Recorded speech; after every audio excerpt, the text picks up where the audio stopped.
नमस्कार, मी वृषाली पाटील बातमीपत्रात आपलं स्वागत करते। सुरुवातीला पाहूया लोकसभेच्या महासंग्रामासंदर्भातल्या टॉप 9 बातम्या।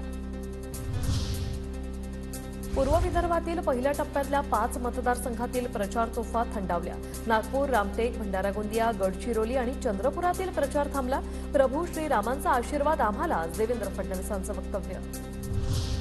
माढा लोकसभेची निवडणूक कठीण केली गेली। भाजपच्या चंद्रकांत पाटलांचं वक्तव्य। भाजपच्या रणजित निंबाळकरांपुढे पवार गटाच्या धैर्यशील मोहितेंचं आव्हान।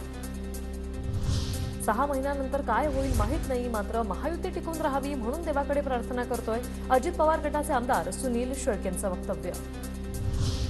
उद्धव ठाकरे मूर्खांच्या नंदनवनात वावरतात। ठाकरेंच्या 45+ वरील टीकेला मुख्यमंत्री एकनाथ शिंदेंचं उत्तर।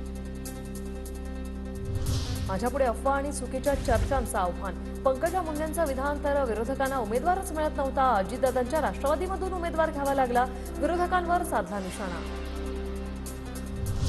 विशाल पाटलांचा अपक्ष उमेदवारी अर्ज दाखल, तर बंडखोरी करणाऱ्यांची हक्कलपट्टी करा, राऊतांचा काँग्रेसला सल्ला।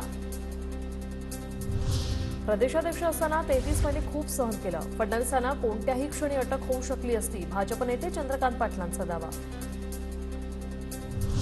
पाहिजे तो निधी देतो, पण आमच्यासाठी बटणं दाबा। बटणं दाबाल तर निधी द्यायला बरं वाटेल, नाहीतर हात आखडता घेईल, अजित पवारांचं वक्तव्य।